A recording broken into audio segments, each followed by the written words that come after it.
Welcome to my channel. Mag-unboxing tayo ngayon guys na piggy bank. Kasi nga, Subscribe. goodness, wala kasi kaming piggy bank. This one po ay parcel. Galing pa sa TikTok. Let's go. Buksan na natin.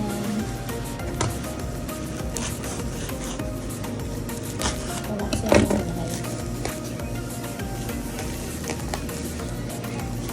Ang ganda ng pagka-serve nila. Ang ganda ng pagkabalo. Dalawa po yan siya guys. Kunin mo nga yung isa be. Kunin mo that one. And this one the small one. And this one the big one. This one is for Mikael. And this one is for Zaina. Piggy bank. Turuan natin sila paano mag-ipon ng pera. Ang ganda ng pagkabalot guys. See? Hindi talaga siya babasok kasi ang ganda ng pagkabalot. Parang meron pa siyang buksan. Wait lang guys ha. Buksan natin. Ang ganda talaga ng pagkabalot. Wala kasi ako guys wala akong gunting kasi nawala yung gunting ko. Sinsa na medyo hagad kasi hindi ako nakakapayos. Wow, ang laki ng piggy bank ni Mikael. You can put here the coins. Wow, ang ganda. See? Ang ganda guys, napakalaki. Malaki siya sa personal. Kasya ata dito ng kasya dito ang bakit yupi? My goodness. Kasya dito ang ang 1M. Tagalog isa. Ang ganda ng piggy bank ni Kuya Mikael. Mikael, come here. Ang ganda ng piggy bank ni Kuya Mikael. Ang laki siya guys. Malaki sa personal. At saka plastic. Dito lang ilalagay yung coins. Kasi may naipon na namin na coins. Kasi nilagay namin sa lata. Kasi nga for temporary. Kasi bibili talaga ako ng piggy bank. Ayan, nakabili na ako. Para sa kanila to. Everyday, tutulog dito si Kuya ng coins. Kahit ilang coins ihulog na dito. Kaso medyo mayupi lang siya guys. Na-disappoint ako. Pero okay lang. Hindi naman siya sobra. Ito lang naman.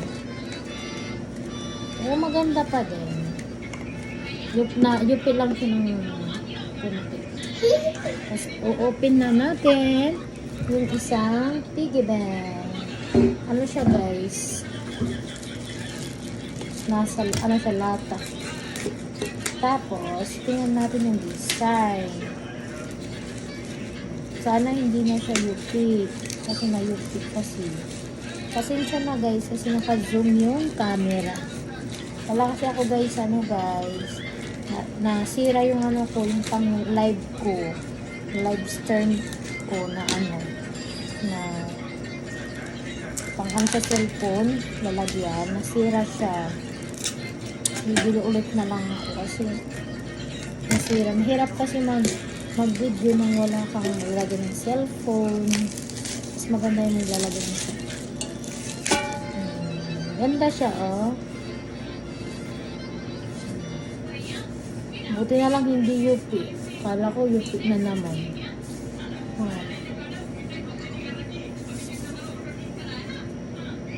Ito kay Zaina.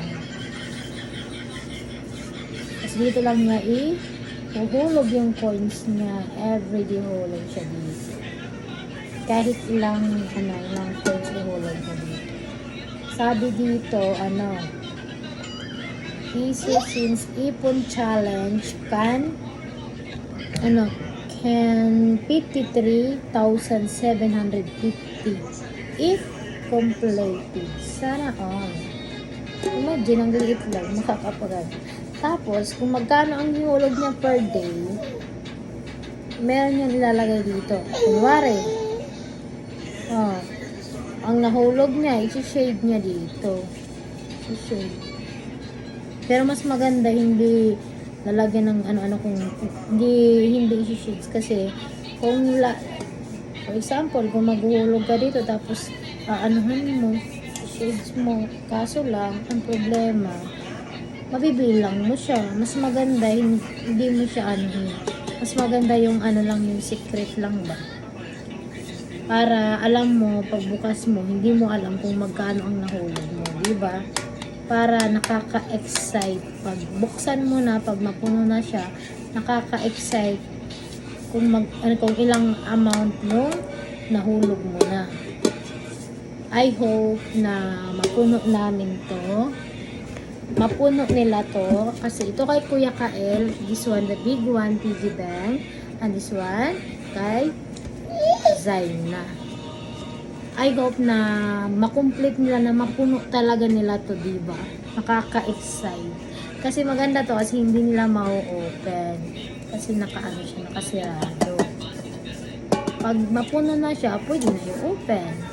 Tapos, mas maganda yung 2020 ang hulog na coins. Kasi, talagang lahat 2020 lang. Tapos, dito sana, kahit coins or, mga papel-papel. Diba? Ang ganda. Nakaka-excite. Kaso lang na-disappointed ako, guys, pagdating dito. Kasi may UP siya, guys.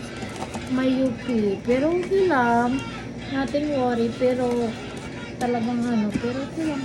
Ma-adjust pa naman yan. Mamaya, adjust ko. Kunti lang naman ang UP. Malaki yung kay Kuya. Kasi nga, big brother na siya.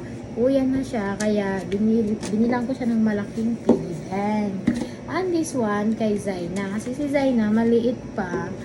Maliit pa lang, bata pa lang sila. Tinuturuan ko na sila paano